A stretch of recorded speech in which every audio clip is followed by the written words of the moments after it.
You already know that life has its ups and downs, but those can get a little wacky too. Take airline travel. The short-hop leader among scheduled commercial flights remains the route of the Scottish Airline LoganAir. It connects two islands, Westray and Papa Westray. The distance of this route is less than 2 miles. In good weather, the flight can take just 47 seconds. If you have very good eyesight, then from the airport of departure, you can see the airport of arrival and even the friends meeting you. These two islands are part of the Orkney Archipelago. Wow, is that from Lord of the Rings? It has over 70 islands, and there are no bridges between them. So, orcs out there travel by boat, ferry, or, as in this case, by aeroplane. It's designed for 8 passengers, and your seat neighbor won't even have time to introduce themselves properly. You can just nod. The flight's altitude doesn't exceed 300 feet, so, sitting by the window, you can enjoy the magnificent landscapes of Scotland. Just not for long. Jetting from one country to another doesn't always mean long packing and hours sitting at the airport. The shortest international flight belongs to Austrian Airlines. It connects St. Gallen, Switzerland, and Friedrichshafen, Germany. The distance between them is only 13 miles. The journey by car at a maximum permitted speed of 55 miles per hour would take only 12 minutes, but it's not that simple. Somebody put some mountains and a lake between the two cities, so the trip would take you at least an hour. In Europe, the flight between Vienna, Austria and Bratislava, Slovakia is the shortest between two capitals. The distance is about 32 miles, and the travel time is no more than 10 minutes after takeoff. Austrian airline Fly Niki launched this route in 2015. They plan to operate 6 flights a week. But the idea didn't catch on well among passengers. Land transport connection in this region is highly developed. You only have to sit in a car, train or bus in Bratislava, and in less than an hour you will enjoy the Vienna Opera or the most delicious strudel in the world. Oh, now I'm hungry. The shortest flight in North America is operated by the Canadian Greater Toronto Airlines.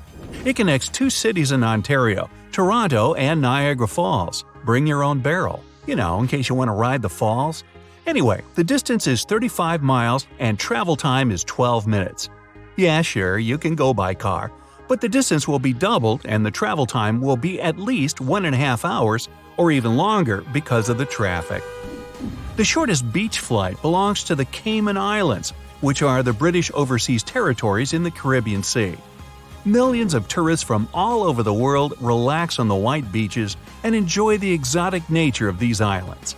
If you confuse your destination and arrive at the Little Cayman Island and your hotel is on the Cayman Brac Island, well, just buy a plane ticket, and in 10 minutes your plane will land at the right place. The distance between the two is only 13 miles. The shortest intercontinental flight is operated by Royal Air Maroc. It connects Tangier, Morocco, and Gibraltar, British Overseas Territory. The distance is 42 miles. It actually connects Africa and the Iberian Peninsula in Europe. Here, at the border with Spain, there is a piece of Britain with its red phone booths, cabs, and traditional food. And the Rock of Gibraltar is also home to a bunch of apes, also British I guess, who entertain the tourists. This is the only place in the world where the airstrip crosses the highway. When planes take off and land, they block the road and the cars let them pass. Now I think I would too. One of the riskiest airfields with a short airstrip is the airport of Nepal. If suddenly you decide to conquer Everest someday, then you will start an extreme adventure even as your plane lands at Nepal's Lukla Airport. The airstrip has a slope of 12%, which allows the aircraft to take off or land in a limited area. After all, the length of the airstrip is only 1,700 feet, and the width is only 65 feet. For comparison, the average runway length is 1.25 miles.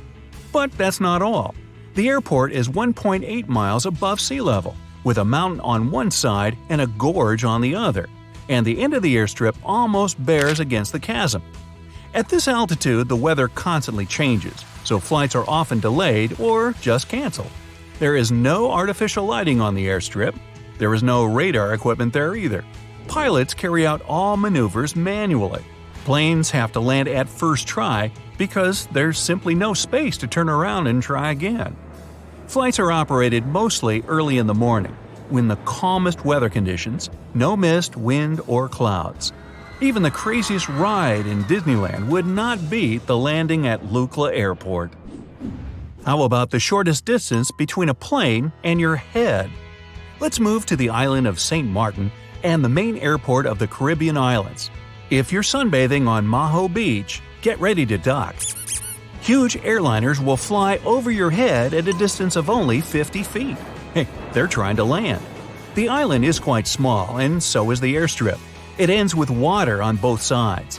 Pilots have to fly as low as possible so that the landing gear touches the airstrip faster. Passengers of such flights remember those landings for a long time. The viewers from the beach can take incredible photos, and for pilots, it is kind of a qualification upgrade. One of the airports has the shortest list of pilots allowed to land there. This is the only international airport in Paro in the Kingdom of Bhutan. The airport is literally surrounded by the Himalayan peaks. Some of them reach 18,000 feet in height. To land, the plane overcomes a narrow gorge and then begins to maneuver between the mountains as close as possible. And after taking off, pilots must fly the plane in a spiral to, avoid crashing into the mountains. The airport is high up as well, so the weather is unstable here. Strong winds blow and form almost constant turbulence. The flights are operated only by the local airline Druk Air, and just 8 pilots have permission to take off and land here.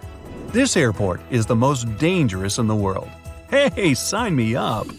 And what if one of the longest flights becomes one of the shortest ones? You can cover 8,500 miles in just 30 minutes. You're in Singapore, your vacation is coming to an end, and it's time to go home. You arrive at Changi Airport, go through passport control, check in your luggage, and get on the plane. It's 8 a.m. on November 5th.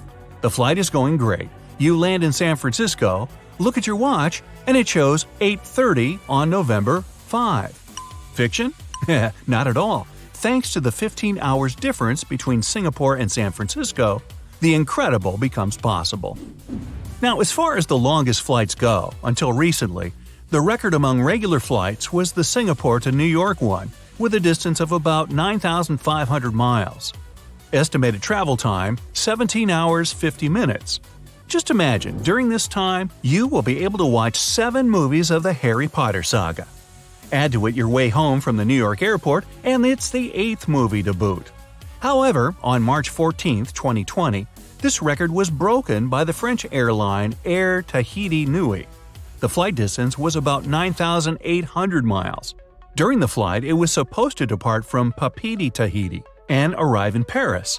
On this route, the plane usually makes a stopover at the LA airport, where the plane is checked and refueled while passengers go through all the custom checks. But in 2020, the United States restricted flights, and this stop became impossible. The plane spent 16.5 hours in the air. For such a trip, it was necessary to reduce the number of passengers and luggage in order to minimize the total weight of the aircraft. 2 pilots usually manage a single flight, but in this case, 4 were required. The hero plane is a Boeing 787-9, a twin-engine Dreamliner. According to the pilots, the tailwind helped a lot. This flight is an exception. The airline does not plan to set up such risky experiments again. Gee, I wish it would. I think it's just fun to say Papeete Tahiti. Papeete, like that.